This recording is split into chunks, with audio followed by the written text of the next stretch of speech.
My name is Dallas Ackerman. I'm the Director of Communications, and this is our monthly engagement series that we call Coffee with the Community. And I have my prop up here this morning. I don't know if you've had a chance to drop by the Barista de Casa. They have a location right here, Brandon Gott and those guys. They brew up some good coffee. I'm here to tell. I'm going to give them a shameless plug right now. They do a great job, and it was good to connect with Brandon up here this morning. So just want to remind everyone, we will be wrapping up this series for the semester coming up on Thursday, December the 14th.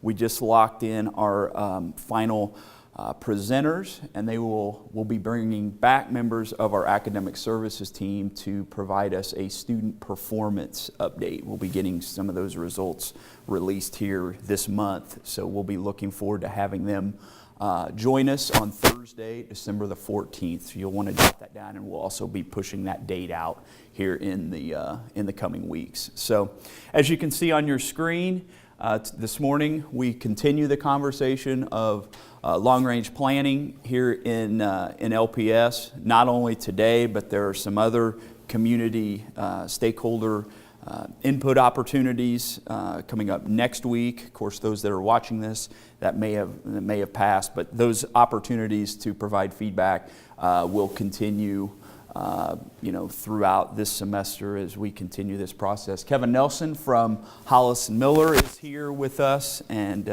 we always appreciate working with Kevin. Good guy, and always does a good job with his presentations. So we're glad he is taking time out of his schedule to be with us this morning. And then, so he will take us through next 20, 25 minutes or so. And then we have our superintendent, Dr. Jimmy Tucker, with us, and he will come forward and provide a quick district update, and then close with any questions that you may have. So at this time, I'm going to turn it over to Mr. Kevin Nelson. All right. Well, thank you, Dallas. Again, I'm Kevin Nelson with Hollis & Miller Architects, and we've been working with the district for several years, but most recently really been working on the long-range plan of the district. So kind of want to share with you what that process has looked like, a little update, and then talk about what the future holds. So again, within that discussion, once we get through the long-range plan, we also want to talk about future projects that might impact the district and kind of what those are starting to look like and how those are kind of rising to the top. So again, long-range planning is, with Hollis & Miller, we have a 5-step process, and we started this over a year ago. The first step there on the bottom, project initiation, that's really just us trying to figure out what are we doing, who are we going to include, get the schedule together, figure out what's the game plan for the planning process. And we'll put together that long master plan game plan so we know who we're talking to and when, and make sure we've got all stakeholders covered, and looking at reaching out to all groups around the district, community members, staff members, students, parents, anyone that might have a stake in what the district is doing. We want to make sure we give them an opportunity to give input. So that's kind of step one, is figuring out what we're doing. As we get into step 2, we start really gathering information because we want to understand where we are with the district before we decide where we're going to go. So step 2 really includes a very detailed evaluation of every single building in the district. We look at capacities, we look at maintenance, we look at wants and needs and issues at each building so we can kind of understand what's our inventory look like and what do we have to work with going forward. So that's step 2. When we get into step 3, we set that information that we learned in step 2 aside, and we start to create a vision for the district. This is the phase that we call planning criteria. And this is really where we work with the stakeholders to create a series of objective statements that will clearly lay out the desires of the school district. So when we look at options and projects down the road, we have these objective statements to measure those options against, so we can make sure we're always meeting our goals of the district and always pushing the district in the right direction. So that's step 3. Then the fun part comes in step 4, exploring options. This is where we try to leave no stone left unturned. We really want to start looking at how can we look to the future of the district in an innovative way, make sure we're understanding those students that are coming into the district, and how can we help take care of them moving forward. So when we talk about long-range plan, we're really looking at big picture, district-wide, and into the future, usually about 10 years. And we'll talk a little bit more about that going forward, but it's a diagram of the district, and I'll show you examples of that. When we get into step 5, which is about where we are now, it's really where we're testing that plan and we're ready to adopt the plan so we can go forward. And that image on the screen is a diagram of the district. I'll show you a little bit more detail of that in a little bit. But one of the things that's really important for us as we put together the long-range plan is the demographics of the district. So this can change by many, many, many factors. The economy, age of our students, age of our families, all those things, housing developments, lots of things go into the demographic report. Now, this is not something that's put together by Hollis & Miller. This is another party, Business Information Systems with Preston Smith, that puts that together for the district. And what we see here on the screen is one page out of his many-page report that starts to show us what do we think is going to happen with our enrollment district-wide in the district. So you'll see 3 kind of projections. We've got a low, a medium, and a high. And here on the left side, that's right where we are, kind of our current enrollment. And then his projections take us through that 2027, 2028 time frame. So it's kind of showing us hitting a peak and then maybe slowing down just a little bit. In years past, the last demographic report in 2015 was done, and it showed us at about a 2.5% growth rate every year. So much quicker than what we're seeing here, which starts to be less than 1%. So it kind of changes the game a little bit on the long-range plan. So for our planning purposes, we're going to choose that middle medium line to use for our data as we look at structuring the district going forward. Now we know that just as this changed from 2015 to 2017, that this is going to keep changing. And so every year as part of our long-range plan process, we want to go back, we want to monitor enrollment, we want to monitor those reports from the demographer so we can kind of understand what's changing in our neighborhood, in our economy that might impact the schools differently. So even though we're saying in 2028 that we might see a little bit of a slowdown, in 2 years that may change. So we want to make sure that we always continue to monitor the process. But for our process going forward, we're looking at that medium projection. This is just a sample of another page out of the demographer's report that starts to show us each building what a projected enrollment would be per school year. The red rectangles there start to show out of that whole 10-year period, what's the peak. So Liberty High School here in 2022 and 2023 is projected to peak right around 2,049 students. Now the peak for each building doesn't happen in the same year, right? Over here, Discovery is happening in 2017 perhaps. So, but for our planning purposes, for the next round of the long-range plan, we're going to use those peaks just to kind of make sure that we cover our bases a little bit more. So this is currently what the district looks like in a diagram. So just to kind of help you understand what the diagram is showing us, here at the top, these red triangles, those are our high school level programs. So we've got Liberty Academy, Liberty High School, and Liberty North.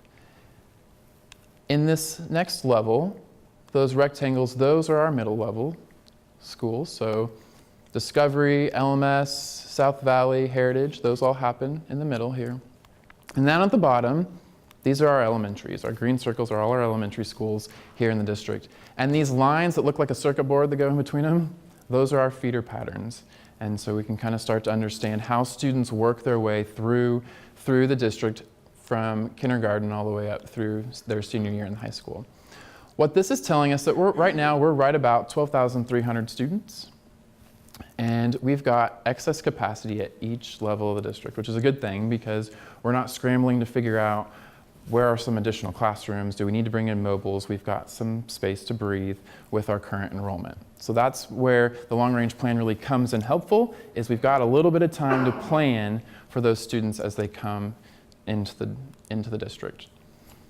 So this next slide is showing us kind of what is our challenge. We call it the 2028 challenge. Based on the demographer's report, looking all the way through 2028, we have a certain number of students that we are anticipating needing to support coming into the district. That number is around 13,000 moving forward. What this is just showing us, and I know it's hard to read, so I'll just explain it to you. These clouds here off to the right are showing us the amount of students that we either have room for or don't have room for. So at the top, the high school, we have 306 high school students that we currently don't have room for as projected. But we've got time, because right now we're still good with our 12,300 students. But when we get to 13.2, we wouldn't have room for those 300.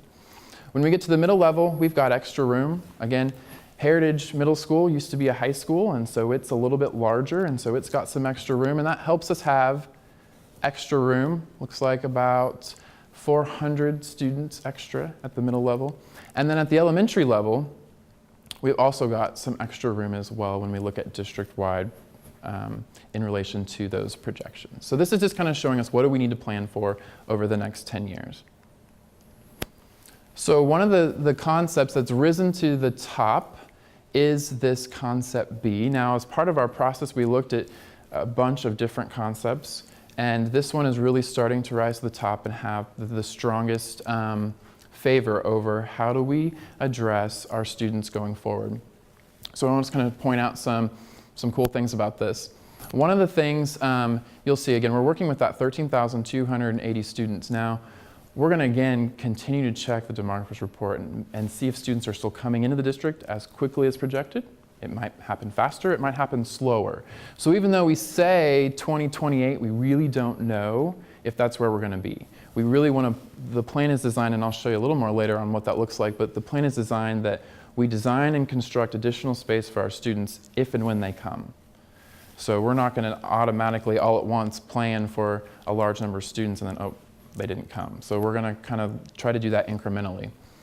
But what this option is showing us, we call it off-site programs. And again, the focus on this is building upon what the district is already doing in the high school level, which is providing off-site opportunities for their students. So internships, online courses, working out in the community partnerships.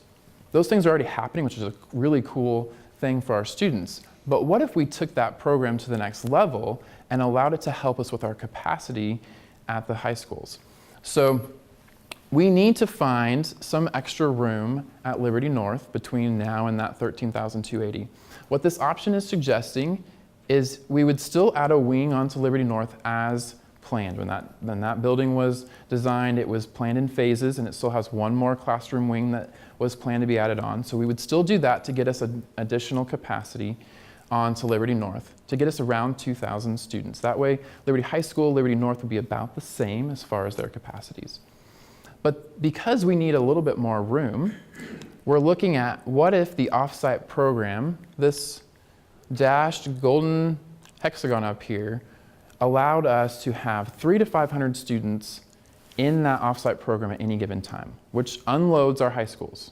We don't have to have seats for these students in the high schools if they're here working with the community, doing internships, doing whatever they're doing, which they're already doing now. We just want to develop that program to be able to balance out our enrollments. So that's really the cool thing that's happening here. The other thing is the talk has been that we could start to look at what's that look like at the middle level. Because again, we want to provide these opportunities, these innovative learning environments for our students all across the board. We've got EPIC, which does that for us at the elementary level, and it's starting to influence the rest of the elementaries. So how can we start to look at non-traditional environments for our middle school students as well? Now that may not happen off-site, that may be able to happen within our current walls, but that's the discussion too, is how can we provide those opportunities for all our students.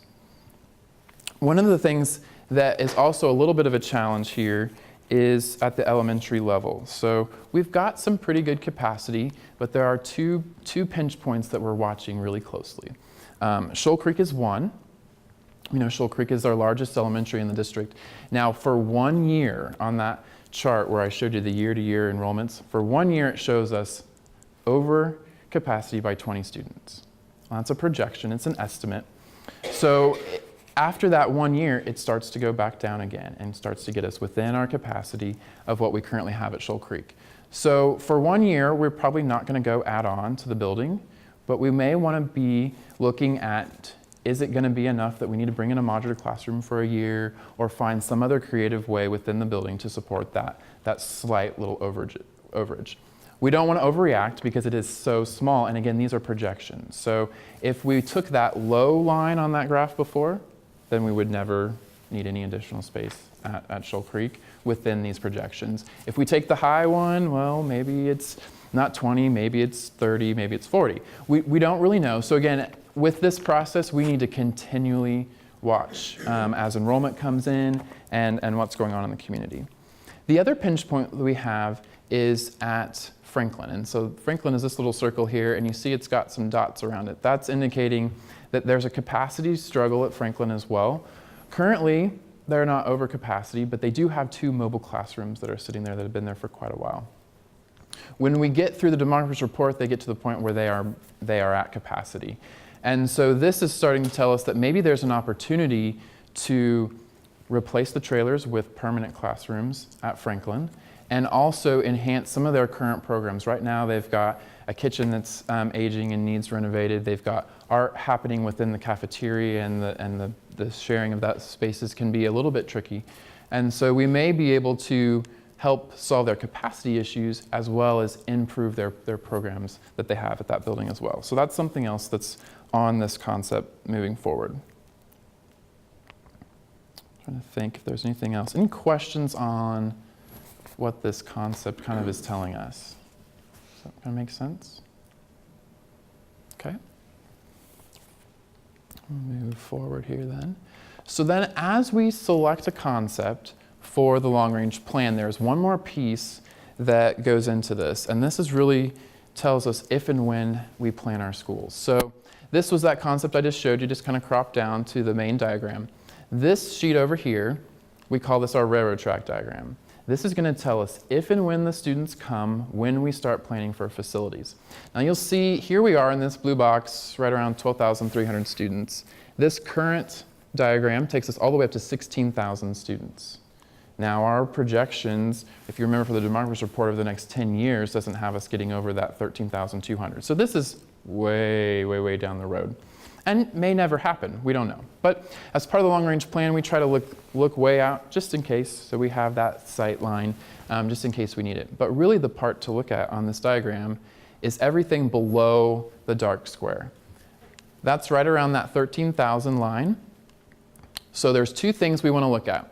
This red triangle with that 12,196, that is indicating a flash point. When we get to 95% capacity, we have what we call a flash point. This is starting to say we need to start planning for the addition to Liberty North, which we kind of already have. It's master planned for a wing there. So this tells us at that enrollment of the district, we want to start planning so that as we design and we build and we get furniture and classrooms, that up here, closer to 13,000, it's ready. So that the building is ready as the students come in the door. We have a place for them, but trying to make that timing so that we're not building too early and have empty space for too long. The other thing that's noted on here is the yellow triangle, and this is our off-site programs. Now again, we're doing some of this now, which is really cool, but when we get to this 12,813 number, that's when we really need to start realizing that there's a certain number of students off-site at any given time because our high schools can't support everything else. So those are really the only 2 projects that we really need to be planning and looking at seriously in the next 10 years, according to the current demographer's report. But again, we have the whole diagram just so we know if next year all of a sudden we see a spike in enrollment and we need to move a little bit faster, we kind of know what that starts to look like. So the blue would be future middle level capacity, and the green would be future elementary schools down the road. Any questions on what that looks like? Again, that's just helping us understand as the students come in, as those enrollment numbers creep up, when we need to start planning for our future projects. Okay? All right, so what are our next steps with the long-range plan? So as Dallas mentioned, next week we do have 2 community meetings that we're inviting people to come give us input on. So November 14th at South Valley Middle School at 6 p.m. And then the exact same meeting will happen November 16th at Pleasant Valley Baptist in the morning at 10 a.m. So you're certainly welcome to come to both, but they will be the same meeting, so designed to give people different opportunities on what works with their schedule to try to help us get some input. And then there will most likely be an online survey piece for this as well that people can take if they can't make it to one of these 2 meetings. So Tell your friends, tell your neighbors to come join us at these meetings. We'd love to have some additional input going forward. Next up, we want to talk about potential future projects. So as we get through the game plan of the long-range plan that tells us big picture, what's our roadmap on where we need to go, then we can start to decide what are our next projects going forward around the district.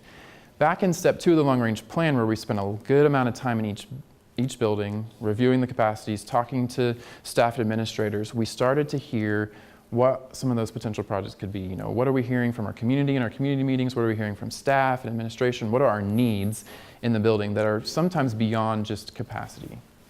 And so we wanted to start kind of sharing with you what those potential projects are. What we're doing right now is collecting that information. We're starting to put budget numbers to them, and it's a big laundry wish list, right? It's going to be way probably what we are ready to take on. I always say there's never been a district that had more money than needs. And so we're always going to have to prioritize. It's always part of our process going forward. So I want to share kind of what some of those are starting to look like. So you'll see on the screen, obviously you can't read it, it's more of a diagram for you, but we have our big project wish list started here. And I'm going to kind of walk through what's on there with you. Again, we had that step 2 of the long-range plan that helped feed this document. We've had some community meetings and also interviews with staff and administration. Again, this is estimated project scope. So again, big picture, project scope, and also estimated budgets. As we get more detail on this going forward, then we can kind of tighten those screws and understand the budgets a little bit closer. So at the top, just for reference, we include this here to show you. So this is just for example. We're not proposing this top square as part of what we would be doing, but this is so we understand in reference what our projects look like comparatively. So for example, a new elementary for 750 students out to bid next fall would be about $31 million. So these have inflation numbers on them, these have furniture, these have design costs, these are total project cost numbers. So as we start talking about additions or other capacities that we need on current buildings, we can start to compare back, well, if we did a whole new building, it would be this number versus what we're just trying to do on our smaller projects. So the same goes for a new middle school at about 750 is about $38 million next year. And then a new high school, just for example, at 2,000 students would come in around $117, $120 million for a high school. So these are big projects, right? And at this point, luckily, we don't need to take on any projects of this size. That allows us to look in the details of some of our other needs around the district. So first up, we talk about Liberty High School, and these are some of the projects that have moved to the top. So we've got fine arts and an auditorium for Liberty High School. This one is loud and clear that we need an auditorium at Liberty High School, and so that one is there at the top. There is some needs at the kitchen scramble and getting all those students in and out efficiently there. And then also this second line item that says fine arts. What we've done here is broken the fine arts in kind of 2 pieces for evaluation. Auditorium by itself and then additional fine arts to go with it. So band, music, orchestra, and what's the ripple effect through the building if we were to create new things of that? What opportunities does that create for additional programs or other things around the building? So that's kind of why you see those 2 lines. The always fun toilet renovations are on the list. You'll see that quite often. So we've got those on there. Those get to the point where they're needed pretty badly. Ox Gym's got some renovations happening there. Additional parking as an option. Some turf replacement on the practice field. And then this one here, these last 2 are kind of some big maintenance items. So when we get some big buildings that really start to get some years on them, we've got to start replacing things. And so this first one here is RTU HVAC replacement. So what that is, that's our heating and our cooling in those units that sit on the roof. If we were to replace all of them all at once, because they're all aging, we would be in that $5 to $6 million range to be able to do that. So these are big chunks that are hard for the district to take on just in their capital improvements. And then the last one here is the main entrance at Liberty High School, looking at some roofing and some window needs at that building. Liberty North, again, much newer building, so we have a different list of projects here. The first one is, though, is that master planned next classroom addition that we have been kind of had in our sights for a while. Then there's a few little changes to the administration and secure entry area. And then also they're in some need of some additional parking. So there used to be or not used to be, but master planned a loop road that would connect all the way around those classroom wings to be able to get some parking over there as well. And so that would be within that piece as well going forward. Middle level projects. So we do have a few buildings around the district that we want to do some security upgrades to. So LMS is on the secure entry list. LMS, it has some classrooms that weren't built when it was originally built. One of its what we call neighborhoods of classrooms is short 5 classrooms. And so we keep this on the list just so we know if and when we need those classrooms added on, how much that might cost. It's not a need for capacity right now, but it's on the list to help us understand if and when what that looks like dollar-wise. They need some gym upgrades, some bleachers and perhaps flooring, some soccer field drainage, some media center renovations. When we get to heritage, again, older building, different issues.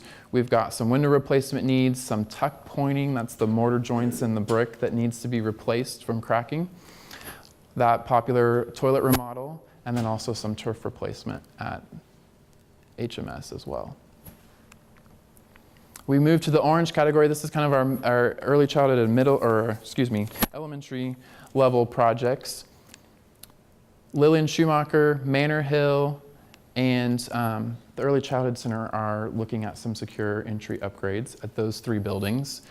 Some media center renovations at Lillian, crosswalk needs at Shoal Creek. Add another drive loop to Kellybrook. This is a small little project just helping us with some site circulation pieces. With North Kansas City's new elementary going up across the street, there may be a little bit more traffic around that building, so that may help us with our site circulation. And then, and then the last one on here is Franklin. We talked about in the long-range plan diagram, Franklin maybe has some needs and some ways to help that. So we're starting to look at Franklin, could we add a kitchen and a cafeteria that helps free up space for those classrooms that are in the mobile classroom now? Get rid of the mobile, add a kitchen cafeteria, and get some additional classrooms in there. Get all our students within the walls of the building would be a nice thing there at Franklin. So we're starting to look at that there.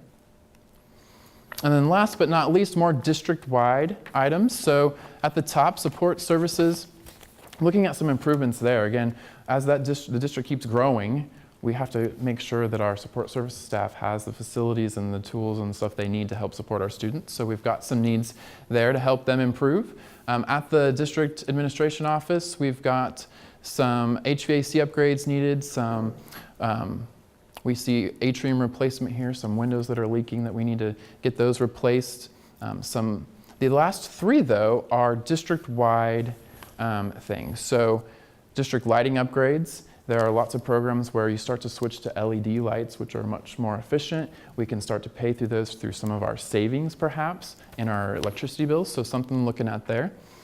This district innovative learning environments goes back to, on the long-range plan option, we talked about how can we provide those unique learning environments for our middle-level students as well as our high school students. And so that line item there would help us start to look into what could we do there. And then there at the bottom is just looking at kind of tennis courts and at our high school levels needing to provide tennis courts for them as well. That's the big list as it stands. Again, it is a draft list that we're changing and modifying and adding to every day, and we'll be, again, adjusting our priorities as we tweak this piece. This will be presented at the community meetings. We're going to have some more detail at those, though. We're going to have some sketches on some of these projects.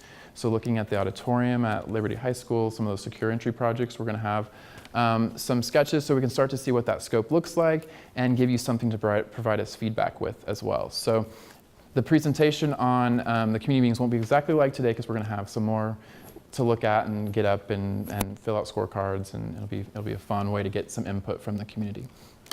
And as I said, just continuing to adjust our priorities and those budgets as we move forward. Any questions on the potential projects? Again, we say potential and their future because This is all draft form, still in study mode. Okay, very good. Well, no questions. That's my share today. Thank you guys for being here. I appreciate it. Thank you, Kevin. Appreciate the update this morning. Couple things, just to provide a quick update from the district and then open it up for questions. Recognize some of the familiar faces, so appreciate your continued engagement with this group and Coffee with the Community. I want to tell you a little bit about another opportunity for engagement that we have, and that is through our Vision 2020 committee. And over the years, Vision 2020 has really been the think tank, so to speak, for things that we want to either explore, consider, develop a small group to be able to dive into, to bring recommendations back to the broader Vision 2020 committee, or perhaps even take to the Board of Education as recommendations. We've studied topics such as technology integration. We've had conversations around facilities planning. Most recently, we dove in over the course of the last 2 years on the Gallup student poll. If you have a 5th grader through 12th grader, they have probably taken the Gallup student poll or are currently in that window right now. And what the Gallup student poll measures is 4 categories: the category of hope, engagement, career and financial literacy, as well as entrepreneurial skills. And through Gallup, we can compare the results of our students, again, grades 5 through 12, to kind of the national comparison for other districts that take the Gallup student poll. Over a series of about a year and several work groups that were committed to hope, engagement, career and financial literacy, and entrepreneurial skills, we were able to look at our performance and our data and see how we're doing within each of those categories. And what we were able to see is that in 3 of the 4 categories, we perform pretty well in comparison to other districts around the country, that of hope, engagement, career, and financial literacy. So what's that caused us to do is to really focus on the last category, that being entrepreneurial skills. That's not the intent that every kid needs to be an entrepreneur, but what we believe and what we think Gallup confirms is that there's an entrepreneurial mindset that can benefit all kids regardless of what career field they pursue, whether it's in college or whether it's a particular career opportunity later on. So how can we identify those skills?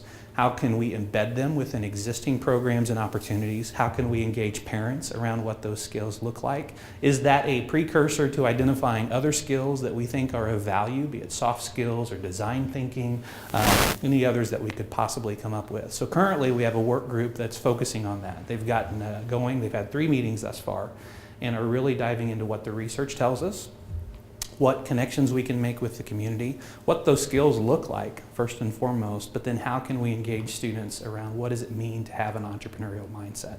So we're doing that work in hopes of coming back to Vision 2020 later next spring. Our next meeting is in March to be able to give them kind of an update of our findings. So anticipate hearing more about that. If you or anyone you know of are interested in engaging with Vision 2020, we want to continue to grow that work. We met earlier this week and had a similar presentation from Kevin. They helped us earlier last year as we were looking at our options and setting up our community meetings. So we really lean on that group to assist us. It's a combination of both district staff, some board members, but we certainly want the community engagement piece as we move forward. With that said, the only couple other things I would add to Kevin's report this morning, and I'm really going to go back to about 3 years ago. All of this conversation really started with the Board of Education and looking at not only our growth, as we shared this morning, but then also our debt management. And so for fund accounting, we have a Fund 3 that is solely dedicated to our debt service. And so given that we are a growing school district, given that we have a fairly high tax rate, one of the highest in the state of Missouri, the question is, how can we live within our means given our continued growth? So one of the questions around debt is our bonding capacity. And so through some refunding, some refinancing, some restructuring, we were able to extend some debt out and then grow our bonding capacity. So if we were to pass a bond issue successfully anytime in the near future, we could probably hit a capacity of about $80 million, which, based on what we saw, would probably take care of that entire list of projects. But we also need to be thoughtful as to the future and if and when those students come, what future potential bond issues may need to look like. And so what we've looked at with our bonding capacity, along with our architect, is the ability over the course of the next 5 to 7 years to have a ceiling in our bonded indebtedness or our bonded capacity of about $175 million to $200 million. How we map that out over the next 2 to 3 bond issues is going to be key to prepare us for that potential growth, even on that high end or even higher, should students come at a faster rate than what we anticipate. So winnowing down the list and that priorities will probably get us closer to about a $40 million mark, and that would be at a no tax levy increase. The second bond issue, we would consider a no tax levy increase as well, all the way to that third bond issue, potentially even then a no tax levy increase. Because if the rate of growth continues as we anticipate, and we project that pretty conservatively, we should be able to reach that bonding capacity or that ceiling between 175 million to 200 million over the course of the next 2 to 3 issues. We're in a good position as it relates to that. The big question mark that we all have is, as soon as we print those demographic projections, we know they're going to change. And so we need to stay in tune with that. We need to watch that closely and revisit it annually, if not re-rack the entire thing every 3 to 4 years. So we'll be continuing to do that and having those conversations. Look forward to having you come out to our community meetings, participating in that. The other piece that we did not mention is we're going to be doing a more formal survey through a company that helped us in terms of some of these pieces, but it's Patron Insight. We've used them before. And they're going to do some calling around the district in terms of randomized calling and have a series of questions that they're going to ask people related to the project and whether or not they're supportive of it, or if they have any other options or any other ideas that we want to try to capture within that survey. In addition to the calling that they will be doing, we're going to facilitate an online opportunity for people to come in and provide that input online just as though they had received the phone call. So it'll be the exact same questions, an open-ended opportunity to provide additional feedback. Earlier last spring when we met, we kind of created that same option and we called it the parking lot. And we got a ton of ideas as it relates to issues that perhaps were related to long-range planning, some were not. And then as we got some of those issues and we identified what the list of concerns were tied to the parking lot, literal parking lot, but then also figuratively, we were able to press those out into the appropriate departments, be it operations, be it transportation, be it academic services, to be able to try to work through and find a solution to concerns that our community has. So that's a bit of an update. We also have an opportunity here in December, as Dallas mentioned, to be able to come back and share our academic performance and our scorecard. All of that information is embargoed by the state of Missouri until November 15th. So you may see some information, whether it's pushed out by our communications department or in the media as it relates to our MAP performance, end of course performance, our district accreditation. We're excited to be able to share that. We just have to be closed-lipped at this point, but certainly look forward to sharing that more when we come back in December for our coffee with the community. With that said, would open it up for any questions that you all have this morning. Any questions from the group? Yes, ma'am. I noticed on the different items. The projects list? Is there any more formalized plan about the fine arts renovations for the high school? And Yes. what is, I didn't know there was anything in plan for the oxygen. I was curious what you plan to do with that space. The formalized plan is forthcoming. So that detail is coming as we really identify the priorities and really what to do. In essence, I'll speak to two things. The auditorium itself, you can have a auditorium space solely where you've got the seating and then you've got the stage and then you've got the shop. Typically there's a shop in the back for set construction and so forth. So that's an option. Then the question we're really talking through now with Mr. Money, our Director of Fine Arts, and staff and so forth are, can you create or build a fully blown fine arts space that includes a lot of those ancillary rooms, whether it's orchestra, band, different things like that.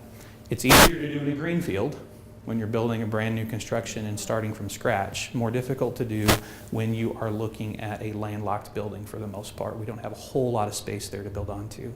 So in the end, it may be one of two things. It might be that fully fledged fine arts structure that encompasses all of those ancillary buildings. Or we might be able to position the auditorium, again, the seating, stage, shop, close enough to the 800 wing. But then we also know that the 800 wing is going to need some attention as we talk about repurposing, remodeling, renovating that space. We've already done some of that to be able to expand a little bit. Come production time, and a good plug for Liberty High School and their performance going on this week, Little Shop of Horrors. So with that said, if you were to walk back there today, it is a war zone because it is, believe me, it's used, whether it's for costumes or putting on makeup or changing rooms and so forth. So we know that there's a pinch point there as well. So that detail is forthcoming as we work with Kevin and his team and as we really hone in on what Liberty High School's campus can fit and how that permits. Another thing I wanted to point out real quickly, if you go back to the slides that Kevin was sharing, you probably saw on the far right, it said yes if phased or no. I want to clarify that real quickly, and Kevin spoke to it, but we do have, as we prioritize and as we cull through that list, we have the opportunity to either capture some of those smaller item projects in our capital fund. That's our Fund 4. And we do that annually as we look at summer work. And some of our secure entrances that we've already put in place and kind of modified have come out of capital projects. So as we identify these items, not only do we look to prioritize them, but either capture them in a proposed bond issue, fold them into capital some way, somehow, in terms of budget for that, or to Kevin's point earlier, some of those projects we could potentially phase out over a series of a couple of years.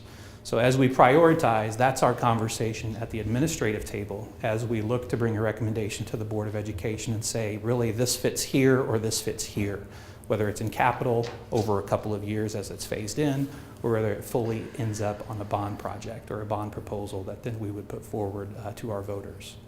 A couple key takeaways to that is no tax levy increase is what we're anticipating, but then more detail to clarify to our patrons. We stay busy enough, but as we prepare for bond issues, there's a tremendous amount of messaging and community engagement that has to happen around that in terms of being able to give you more definitive answers. So hang with us, that's forthcoming. What other questions do you have? Yes, ma'am. Well, I thought this was very informative. I guess I anticipated coming in here talking about maybe some boundary changes potentially. Is that something that will coincide with the release of information next month? I wish I could say we will never have that conversation. Okay. But we... I brought up something taboo. No, not for me, maybe for others. But here's the pinch points, back to Kevin's point. And I know it was incredibly small print, and I have no problem messaging this. In fact, I would encourage you to message this as well. So you can say you've heard it straight from the horse's mouth. Think of Shoal Creek, okay? So if Shoal Creek keeps in line with our projections, we see a bit of a spike where it exceeds the capacity, but then it comes back down. I'm a little concerned about that, in that as Shoal Creek has continued to increase over the years, you know, if someone just looks back or let alone experiences Shoal Creek during the course of the day, or families experience it, they're probably going to scratch their heads and say, okay, what happens if that doesn't dip back down, but instead continues on a trajectory where you've got, instead of 20 kids that one year, maybe to Kevin's point, it's 30 or 40 or more. So then how do we answer that question? Well, part of it comes in us staying in tune with it and recognizing it right off the bat, and then, okay, this could go either direction. Our hope is that, yep, it stabilizes and you've somewhat contained it for the time being. In the event that it doesn't, I have to be able to answer your question as to what are we going to do about Shoal Creek? Are we going to have conversations about redistricting? And so as we've thought through that, if I have to answer the question right here, right now, I would say there's probably 3 things we can consider. We can leave it as is. We can bring in modular units, or we can have that conversation about redistricting.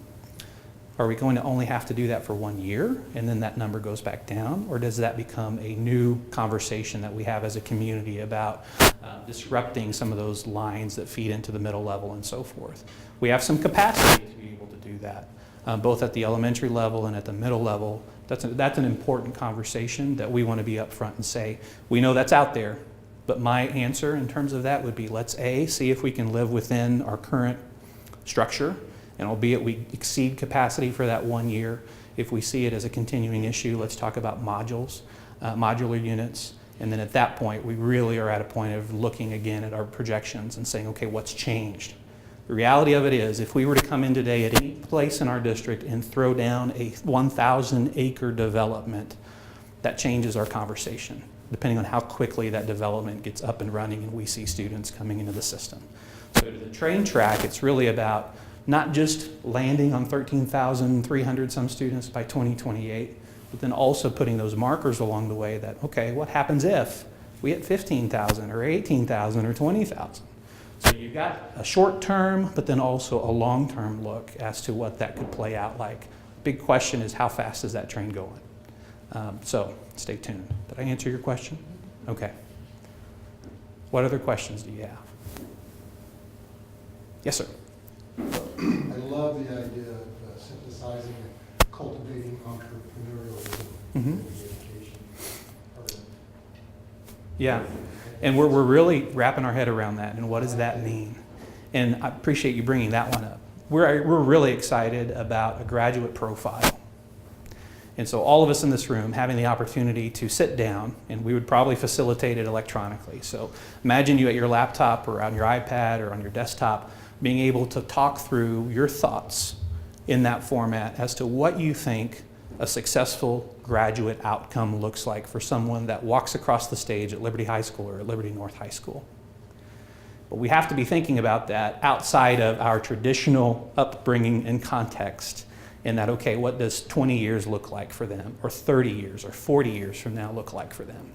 And that can be something that is pretty in-depth, but what we want to be able to do is to solicit our community's feedback on those characteristics or attributes that we as a community want out of our graduates, thinking for their future.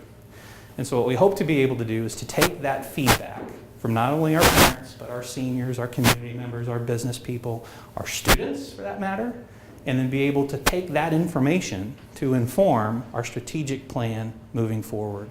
So we're getting ready to turn the page and sunsetting our existing strategic plan and begin looking at our future strategic plan and what that will look like. We believe that graduate profile is an important piece, and honestly, it's probably going to involve more conversations and prompts around what skills do kids need today to be successful, whether it's a college path or a career path or whatever pursuit they look at, or whatever transitions they make, because we know today's employees make more changes in their profession, if not shifts entirely to a completely different field. That takes a certain skill set. Maybe it's an entrepreneurial skill set. Maybe it's a design thinking skill set. So we're going to have an important conversation around that, probably beginning this next spring.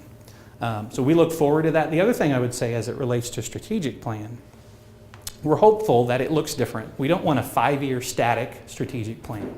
We want to see what the corporate world does and how they handle change and how they handle management in terms of an adaptive strategic plan. We're still going to focus on our educational and academic programming and priorities, but we want to be able to pivot and adapt and flex whenever we need to do that. So rather than a 5-year, 10-year strategic plan, we're still going to look that far out, but we want to build in mechanisms that allow us to step back, self-reflect, solicit feedback, and say, okay, we thought we were headed this direction, but guess what? The world has changed, and we're going to need to pivot in this direction. So how do we incorporate ideas and structures to be able to allow us to pivot and to think quickly and to make adjustments as we need to make those adjustments? We're going to need your help on that as well. What else? Yes, ma'am. I really like your suggestion at the high school level in regards to the internships and all of that. I'm really interested to see how you plan to address the needs of students for things like transportation, Yes. stuff like that during the school day, how to get there. I mean, I know Yes. that's kind of long range, but how that plays out between Absolutely. the two schools. Because obviously one school, the Liberty University, is going to have that struggle a little sooner probably than Liberty North, based on what you were showing up there. Right. And how you address the students that are within those schools. So to plant a seed, experiential learning opportunities is kind of the umbrella of all this. So how can we leverage the best of the classroom with the best of technology and what we can access at our fingertips in terms of knowledge and information? But then the third piece to that is really how it plays out in experience in the workplace through partnerships and with businesses and so forth. Currently, today, we have over 400 students combined, both high schools, 400 students total that have some type of learning opportunity that takes place outside of the structure of a high school campus or a classroom. That comes in a variety of forms. It comes through Northland CAPS. About 100 students participate in Northland CAPS. We have an educational internship program. We are starting to, even within our district, provide more internship opportunities for kids to work in an area of their interest within the district. So I'm going to look to Dallas. Dallas has an intern, her name's Josie. Maybe you've met her on your app on your phone, because Josie is now taking care of our LPS Insider 2-minute clips that we're pushing out weekly. That's great. She's awesome. Shameless plug for Josie. So how do we grow that, not just within the district, but everywhere else? And so think about those 400 kids. They have a portion of their school day, an hour, maybe they're an A+ tutor, or maybe they're a half a day in that they're off at one of our career centers doing work there. But how can we expand those experiential learning opportunities? Where those three pieces intersect, the classroom, technology, and the experiential piece, we're kind of calling that sweet spot. And that looks like competency-based learning. It looks like, you know, a banker sitting next to a student, mentoring them, that's tied to the standards. It's pretty far out there, but we're already starting to work in that space. But to your point, in terms of access, be it something as simple as transportation, how are we going to get them there? Or equity, and how are we creating those opportunities for all of our kids? We're having a very good conversation around equity right now. Not just on those types of opportunities, but how do we expand opportunities for those that might be disenfranchised as it relates to AP classes, IB, or not necessarily IB, AP, dual credit, higher level courses. How do we drill that down into the younger grades as well? So those are the fun conversations to have, to be able to consider what students' needs are and how we meet those needs. Shameless plug, another one, if you have opportunity tonight, the Diversity Festival is one of the neatest things that I've been a part of in this district over the last 4 years. Starts at 6 o'clock, Liberty North High School.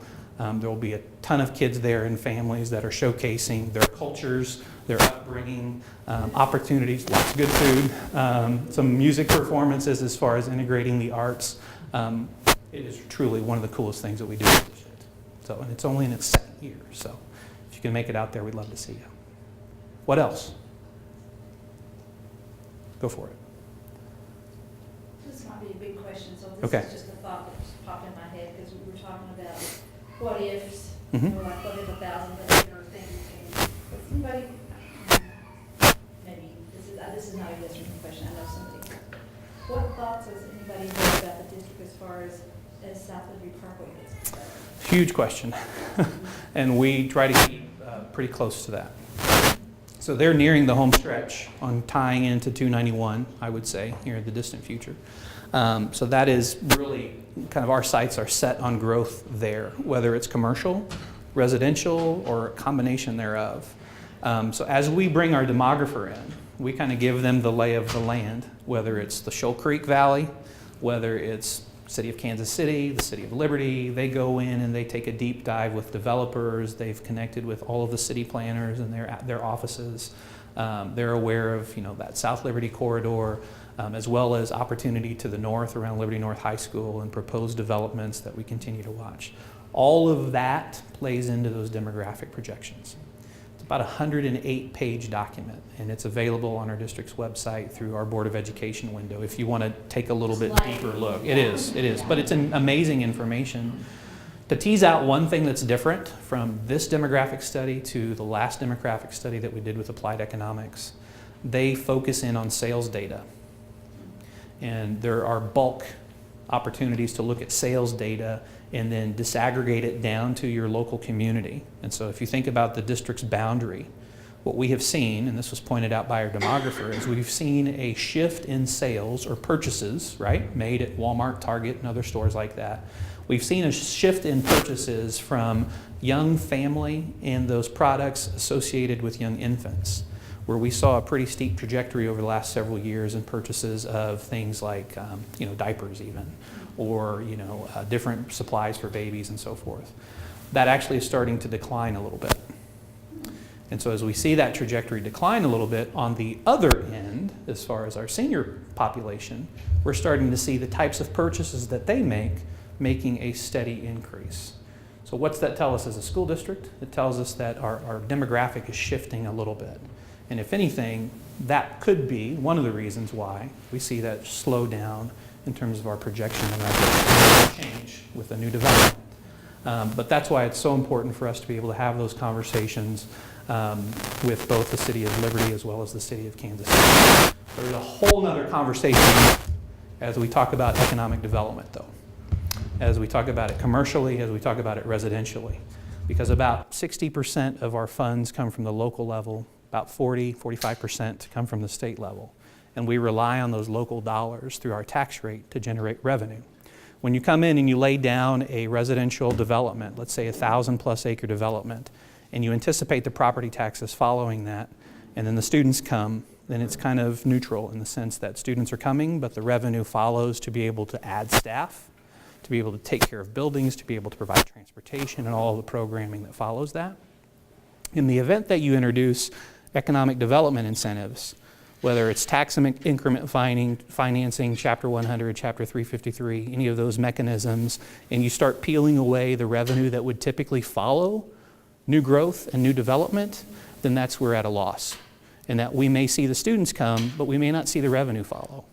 And so that's an important piece that we have to have a conversation around and press when we need to press, partner when we need to partner, whether it's with the City of Liberty or the City of Kansas City.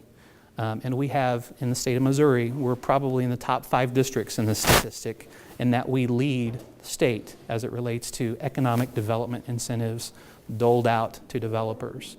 That's not a statistic we want to lead in, but nonetheless, that's something we have to navigate and stay close to. So that's a whole nother coffee with the community. What else? We'll go ahead and adjourn. It's right at 11 o'clock, but we will stick around. We have several of on our team. Appreciate Dallas. If we don't see you between now and our next Coffee with the Community, hope you have a great Thanksgiving. So thank you all for being here.